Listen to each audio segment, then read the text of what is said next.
Next one, 576th question. An element X23 forms ionic compound with another element Y. Then the charge on the ion formed by X is. So X అంటే sodium అని మళ్ళీ బ్రాకెట్లు ఇచ్చినాడు. Sodium అనేది electro positive element అంటే +1 ఉంటుంది. ఇది దేంతో why తోటి బాండ్ని ఫామ్ చేస్తుందంటే దీని మీద -1 ఉండాలి. ప్లస్ మైనస్ మీద ఏమవుతుంది, అయానిక్ బాండ్ ఫామ్ చేస్తుంది.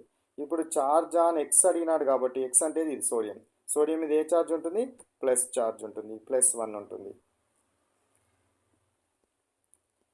Next one, 577 question. An element A forms a chloride ACl4 అనేది ఫామ్ అయింది. Number of electrons in the valency shell of A is. So A యొక్క దానిలో వ్యాలెన్సీ ఎలక్ట్రాన్స్ ఎన్ని అంటున్నాడు. క్లోరిన్ యొక్క వ్యాలెన్సీ 1. సో దీనికి ఒక ఎలక్ట్రాన్ ఇవ్వాలి, దీనికి ఒక ఎలక్ట్రాన్ షేర్ చేయాలి, దీనికి ఒక ఎలక్ట్రాన్ షేర్ చేయాలి, దీనికి ఒక ఎలక్ట్రాన్ షేర్ చేయాలి. కాబట్టి ఎందుకు క్లోరిన్ యొక్క వ్యాలెన్సీ 1 కాబట్టి 1 ఎలక్ట్రాన్ షేర్ చేసుకుంటుంది. ఇది 1 ఎలక్ట్రాన్, ఇది 1 ఎలక్ట్రాన్, ఇది 1 ఎలక్ట్రాన్, ఇది 1 ఎలక్ట్రాన్ కలిపితే టోటల్ ఎన్ని ఎలక్ట్రాన్స్ షేర్ చేసుకోవాలి, 4 ఎలక్ట్రాన్స్ షేర్ చేసుకోవాలి.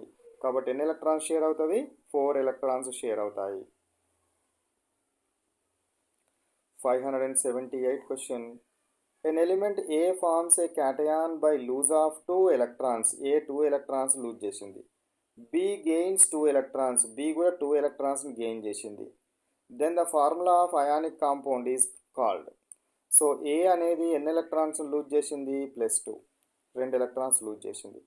B అనేది 2 ఎలక్ట్రాన్స్ని గెయిన్ చేసింది.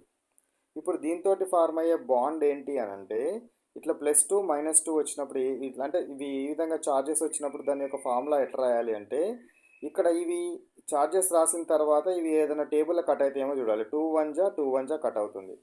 కట్ అయిన తర్వాత మిగిలిన దాన్ని క్రిస్ క్రాస్ తీసుకోవాలి. అంటే ఏమైంది, A1 B1 అయింది.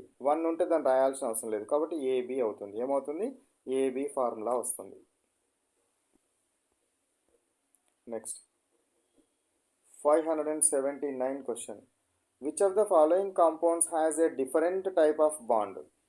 ఎందులో డిఫరెంట్ టైప్ ఆఫ్ బాండ్ ఉంది, metal non metal ionic bond, metal non metal ionic bond, non metal covalent bond, metal non metal ionic bond. కాబట్టి ఎందులో డిఫరెంట్ ఉంది, ఇక్కడ డిఫరెంట్ ఉంది. 2 నాన్ మెటల్సే ఉన్నాయి కాబట్టి నాన్ మెటల్స్ మధ్య కోవాలెంట్ బాండ్ ఫామ్ అవుతుంది. ఒక మెటల్ ఒక నాన్ మెటల్ మధ్య ఎప్పుడు అయానిక్ బాండ్ ఫామ్ అవుతుంది. Next 580 question. Covalent bond is absent in.